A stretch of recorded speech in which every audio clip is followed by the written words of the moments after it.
Kebocoran data pribadi terjadi silih berganti. Nomor induk kependudukan Presiden Jokowi bahkan bisa diketahui melalui mesin pencari. Penyalahgunaan data semakin marak. Masyarakat pula yang harus menanggung rugi. Pertahanan cyber yang lemah pada akhirnya mengancam kedaulatan NKRI. Lantas siapa yang bertanggung jawab melindungi data pribadi? Inilah Satu Meja The Forum. Data pribadi bocor. Salah siapa?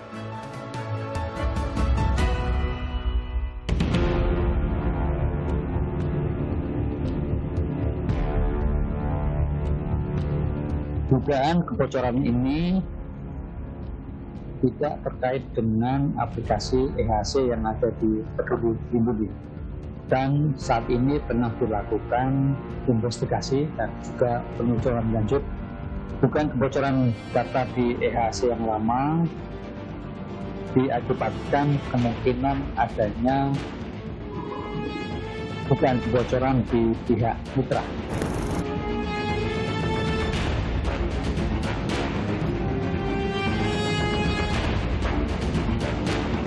Ada 1,3 juta loh data e-hack yang bocor. Walaupun Kemenkes, Kominfo, BSSN membantah. Artinya apa? Ini bocor yang sudah agak parah gitu. Dan ini kadang-kadang dianggap remeh oleh pemerintah.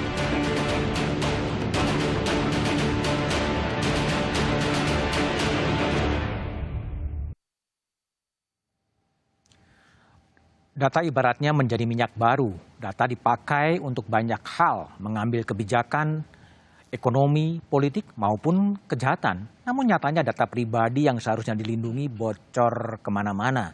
Badan Cyber dan Sandi Negara mencatat sepanjang 2020 ada 2.549 kasus pencurian informasi dengan tujuan kejahatan. Ada juga 79.413 akun yang datanya dibobol. Siapa yang salah? Siapa yang bertanggung jawab ketika data pribadi itu bocor? Itulah tema Satu Meja yang saya akan diskusikan pada malam hari ini. Di studio ada Bung Samuel Pangerapan, Dirjen Aplikasi Informatika. Selamat malam, Bung Sam. Malam. Kemudian ada sebelah kiri saya ada Wahyudi Jafar, Direktur Eksekutif Elsam. Malam, Bung Selamat Yudi. malam, Mas Budiman. Keduanya telah menjalani antigen, swab antigen dan tetap menggunakan masker dengan jarak yang cukup. Lalu di sambungan Zoom ada anggota Komisi 1 DPR dari fraksi Partai Golkar, Kristina Aryani. Selamat malam, Mbak Kristina. Malam, Mas Budiman. Dan kemudian ada pakar keamanan cyber Alphonse Tanujaya. Selamat malam, Alphonse. Malam, Pak Budiman. Ya, Malam oke. semuanya. Saya akan memulai diskusi dari Bung Sam. Apa ini yang terjadi? BPJS Kesehatan bocor, kemudian data aplikasi e-hack yang Kemenkes juga kemudian bocor. Ada apa yang sebenarnya terjadi? Gini, pertama kalau kita memutuskan kita masuk ke ruang digital, kita harus memposisikan diri kita adalah rentan. Rentan? Rentan. Okay. Karena itu ruang digital terbuka. Untuk itu perlu penguatan. Oke. Jadi setiap ekosistem yang terlibat harus menguatkan dirinya. Pengendali data harus menyiapkan sistem yang handal, SOP yang kuat untuk menjaga data pribadinya. Itu juga pengguna juga harus menjaga data pribadinya karena bisa saja itu terjadinya dari pengguna maupun pengendali. Yang ketiga adalah regulasi harus memayungi itu semua. Jadi ada 3 komponen ini harus ada semuanya. Nah, kalau bicara tadi disinggung siapa yang bertanggung jawab, itu harus dilakukan investigasi. Kasus per kasus? Kasus per kasus. Dari mana bocornya? Tadi mamanya EHAK, oh ada dari mitra. Mitranya kenapa bisa bocor? Bagaimana kontraknya? Itu yang kita lakukan, yang sedang ongoing proses. Sebetulnya masalahnya di mana, Bung Samuel, sehingga data pribadi yang dikelola pemerintah dan swasta itu kemudian bisa bocor? Ya tadi kan kalau kebocoran itu kan bisa terjadi dari internal mamanya. Karena kekurangan kehandalan sistemnya atau kesalahan SOP-nya atau tadi dari yang pengguna pemilik data sendiri. Tapi ada juga dari serangan. Dan tadi kita kan di ruang digital itu kita rentan, makanya kita harus memperkuat. Yang serangan banyak, ada yang memasang virus, ada yang memasang malware untuk mengambil data itu semua. Jadi ini memang itulah. Jadi kemungkinan kebocoran bisa terjadi di mana aja. Bisa saja tidak dari situ. Bisa juga umpamanya datanya sudah bocor duluan. Jadi itu harus dilakukan investigasi yang lebih melengkap. Tapi memang makanya kita perlu sebuah aturan yang bisa memayungi semuanya. Mengakui hak-hak milik data, memberikan kewajiban pada pengendali data, dan juga melakukan pengawasan. Oke, lalu posisi Kominfo itu di mana dalam konteks terjadinya kebocoran, bocor di mana-mana? Sebenarnya di mana posisi Kominfo? Kami sebagai pengawas, yaitu begitu ada kebocoran, itu ada kewajiban untuk melaporkan dan kami mengirimkan tim untuk melakukan investigasi. Nah, saat ini habis kita investigasi, kita lihat di mana kebocorannya, siapa yang bertanggung jawab. Nah, bisa kita ketemukan ya kita lakukan. Oh ini, kamu harus perbaiki ini, kamu harus perbaiki itu. Nah, saat ini undang-undang aturannya masih sampai situ, belum ada sanksinya. Saat ini sanksi belum ada. Oke. Jadi hanya bisa ya kita memberikan rekomendasi. Artinya kebocoran menjadi tanggung jawab sektoral gitu? Kebocoran menanggung jawab yang pengendalinya jadi. Jadi gini, data itu kan dikumpulkan oleh pengendali. Dengan maksud dan pengendali ini apa? Pengendali adalah siapapun, contohnya umpamanya EHAK ataupun Tokopedia ataupun Gojek itu pengendali karena dia mengumpulkan data. Mengumpulkan data dari masyarakat. Dengan tujuan tertentu. Nah untuk dia bertanggung jawab di dalam lingkungannya. Jadi waktu menggunakan khusus untuk apa maksud dan tujuan data itu dikumpulkan. Dan waktu mereka menyimpan atau memproses data itu, mereka harus mengikuti aturan-aturan yang ada, memastikan data-data itu aman. Jadi tanggung jawabnya ada pada tadi ya pengendali ya. Coba kita lihat ya bagaimana riset dari satu meja soal kasus-kasus kebocoran data. Mungkin bisa ditampilkan. Ya itu adalah data yang pada Mei 2020 2,3 juta daftar pemilih tetap DPT pemilu 2014 bocor. Itu dijual di Rate Forum. Ya. Lalu kemudian ada juga Juni 2020. 231.000 data pribadi pasien COVID diklaim dijual di Rate Forum. Penanganan kasus ini diserahkan ke Kominfo dan Bareskrim Polri. Ya. Kemudian muncul Mei 2021, data 279 juta peserta BPJS Kesehatan diduga bocor, juga dijual di Rate Forum. Penyelidikan Polri hingga kini masih terus berlangsung. Lalu, di Agustus 2021, data 1,3 juta pengguna aplikasi e-hack Kemenkes dilaporkan juga bocor. Lalu dari Polri tak ada pengambilan data di e-hack dari Kemenkes. Lalu, September 2021, nomor induk kependudukan Presiden Jokowi di laman KPU tersebar di media sosial. Sertifikat vaksin COVID Presiden Jokowi tersebar juga di media sosial. Itu adalah data-data kebocoran data pribadi yang ada. Saya ingin minta kepada Alphonse Tanujaya, pengamat dari cyber sebetulnya. Bagaimana Anda melihat maraknya data-data pribadi yang bocor, Alphonse? Kebocoran data ini disebabkan oleh pengelolaan data yang kurang baik. Jadi sebagai salah satu contoh, kemarin sertifikat vaksinnya Presiden Jokowi bisa diakses oleh orang yang tidak berhak. Secara teknis memang benar, data tidak diambil secara peretasan oleh orang yang tidak berhak. Tetapi kenyataannya orang yang tidak berhak mampu menampilkan sertifikat vaksin. Masalahnya di mana? Pemilihan kebijakan kredensial yang salah. Pemilihan Kenapa? kebijakan kredensial yang salah?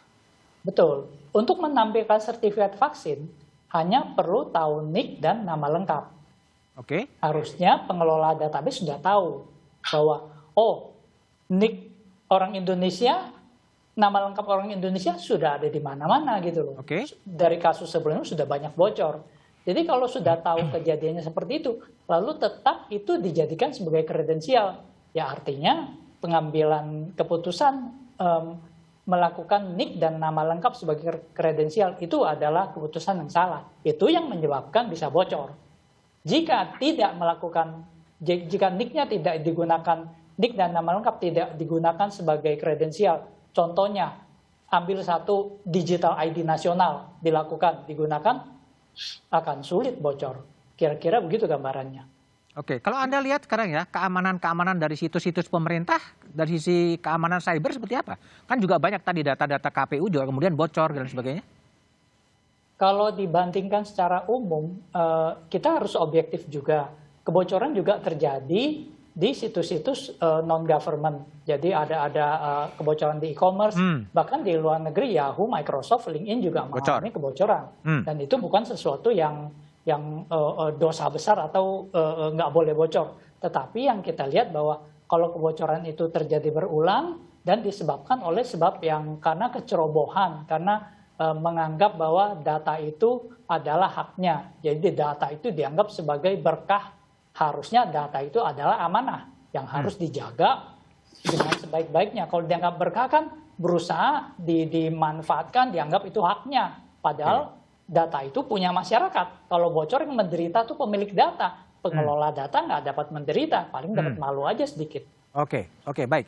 Saya ke Christina Aryani. Christina, jadi ini kan data-data itu kan sebenarnya hak privasi ya dan dilindungi oleh konstitusi itu. Nah, Christina sebagai anggota Komisi 1 DPR, bagaimana melihat banyaknya data-data pribadi yang kemudian bocor keluar dan dengan mudah diakses dan dimiliki oleh orang-orang yang tidak berhak? Apa yang terjadi sebetulnya? Ya, jadi yang pertama kita melihat kok semakin hari semakin marak ya kasus ini. Kalau kita lihat dari regulasi sebetulnya sudah ada beberapa peraturan di bawah undang-undang levelnya. Kayak tadi untuk penyelenggara sistem elektronik itu sudah ada PP yang mengatur, lalu lebih diatur detail lagi dalam Permen Kominfo. Intinya setiap penyelenggara sistem elektronik ini punya kewajiban untuk melakukan prosedur ataupun sistem pengamanan. Tapi tadi Dirjen Aptika juga sudah angkat bahwa ketentuan untuk melakukan ini hanya diimplementasikan dengan sanksi administratif yang modelnya tuh masih teguran, lalu pernyataan dan sebagainya. Ini kan jelas tidak cukup gitu, karena kita lihat frekuensinya kok semakin sering terjadi.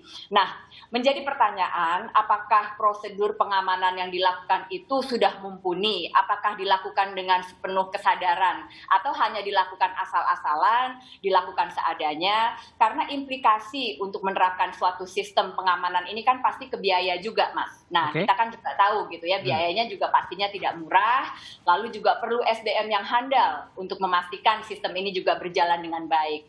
Nah, kami melihat jadinya rupanya masih ada kekosongan hukum yang bisa memastikan bahwa semua pengelola data, semua prosesor data mampu menerapkan sistem yang optimal tadi. Kita juga harus rasional ya. Kita tidak bisa memukul rata semua harus menerapkan suatu sistem. Misalnya seperti UMKM juga pasti mereka tidak punya kemampuan untuk itu. Tapi yang harus kita pastikan apakah tidak punya kemampuan atau tidak mau atau tidak serius menerapkan suatu prosedur. Itu sih. Christina, jadi kalau menurut Anda, evaluasi Anda, sebenarnya problem utamanya itu di mana? Pada sistem keamanannya, pada regulasinya, pada orangnya yang abai, atau pada pengelolanya? Ini keseluruhan, Mas. Jadi ini semua saling berkaitan. Karena ketiadaan regulasi yang memastikan pihak-pihak ini untuk menerapkan suatu sistem yang memang aman untuk dijalankan. Jadi ini semua saling terkait satu sama lain. Oke. Jadi semuanya lemah gitu. Semuanya bermasalah. Regulasinya lemah, sistem keamanannya lemah, warganya kemudian abai, dan lain sebagainya. Nah, saya akan tanya kepada saya akan tanya kepada Wahyudi Jafar dulu ya. Wahyudi, jadi apa sih sebenarnya yang membuat orang-orang ini kemudian hobinya mencuri data-data pribadi? Ya, pertama saya mungkin klarifikasi dulu ya, bahwa semua insiden yang terkait dengan data pribadi itu bentuknya tidak semuanya kebocoran. Kebocoran itu hanya salah satu elemen dari semua kegiatan yang terkait dengan penyalahgunaan data pribadi. Misalnya tadi ya, pengaksesan sertifikat vaksin secara ilegal, dia bukan kebocoran, tapi itu adalah tindakan ilegal terhadap data pribadi seseorang. Itu dicuri satu hal. Ya maksudnya ya? Ya, digunakan untuk kemudian masuk ke dalam aplikasi atau sistem, di mana kemudian ada kegagalan di dalam otentifikasi user, sehingga kemudian users yang bukan sebenarnya itu bisa masuk ke dalam aplikasi tersebut. Itu karena kelemahan sistem? Itu karena kelemahan sistem. Dan ada orang yang menyuri? Betul. Nah, jadi memang kalau ingin menghadirkan satu model privasi yang handal, paling tidak itu kan ada 4 aspek yang harus dipenuhi. Pertama itu adalah privacy by law, jadi hukumnya sendiri. Yang kedua adalah privacy by design, ini terkait dengan teknologi dan juga sistem keamanannya. Lalu kemudian yang ketiga privacy by norm, ini masyarakatnya. Bagaimana kemudian masyarakat sadar bahwa privasi data pribadi itu harus dilindungi sedemikian rupa. Nah, yang terakhir yang keempat itu privacy by market. Bagaimana kemudian pasar, industri yang kemudian berkepentingan untuk memproses data untuk berbagai kepentingan, termasuk salah satunya adalah ekonomi, itu juga mengikuti dan patuh terhadap prinsip-prinsip perlindungan data. Problemnya di Indonesia, keempat aspek ini tuh lemah. Lemah semua ya? Lemah semua. Satu dalam konteks hukum misalnya. Sekarang yang kuat itu sektoralisme. Mungkin juga ada problem hukum, ada problem teknologi. Tapi bagi orang yang datanya kemudian dibocor, yang datanya kemudian dicuri. Ini dampaknya seperti apa hasil kajian dari Elsam, tapi jawaban Yudi setelah jeda berikut ini.